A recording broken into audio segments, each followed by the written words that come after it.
Баршаңызға қайырлы күн, достар. Бүгін ақылды бауырсақтың жасалу жолын көрсететін боламын.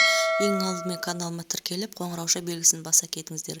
Достар, ең алдымен таза құрғақ ыдысымызға бөлме температурасында тұрған жұмыртқамызды, қантымызды және де тоңазытқышта тұрған салқын қаймағымызды, бір шай қасық ас содасын және де жылы сүтімізді құйып, барлығын бір келкі масса болғанша қантымыз ергенше араластыратын боламыз.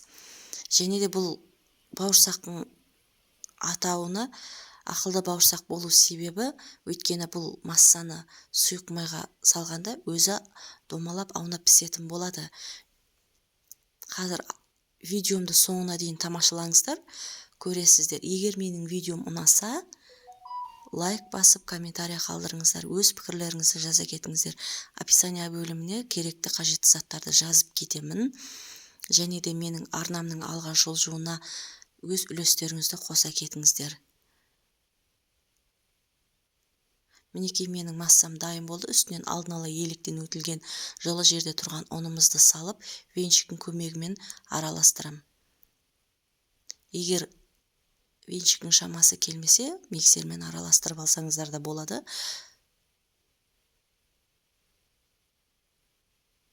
Алдағы уақытта сіздермен сапалы видеомен бөлісіп отырамын.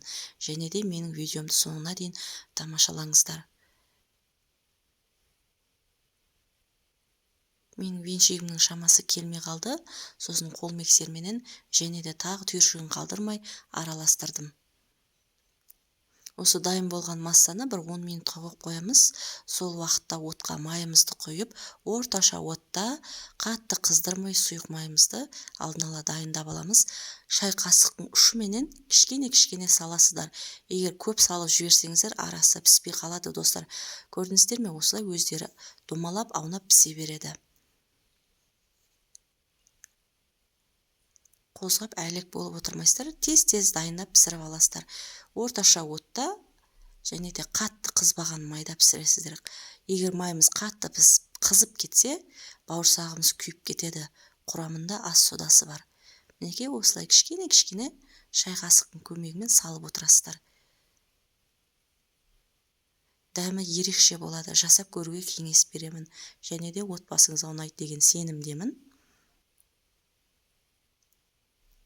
Бұл бауырсақтың құрамына ашытқы, басқа заттар қосып әуре болмайсыздар.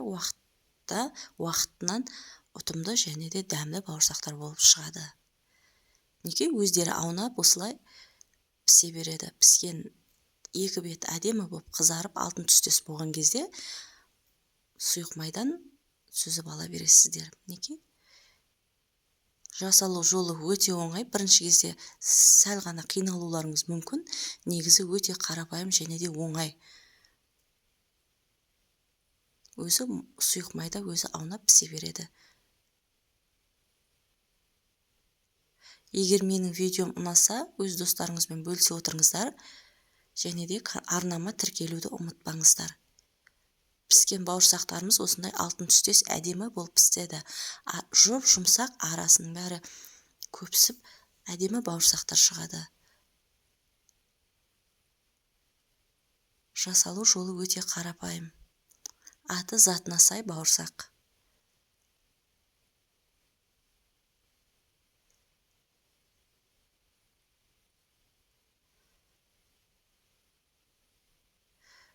Достар, егер менің видеом ұнаса, лайк баса кетіңіздер. Және де видеомның соңына дейін тамашалаған оқырмандарыма алғысым шексіз. Мен сіздерден қолдауларыңызды күтемін. Мен сіздермен қоштаспаймын. Келесі видеода кездескенше.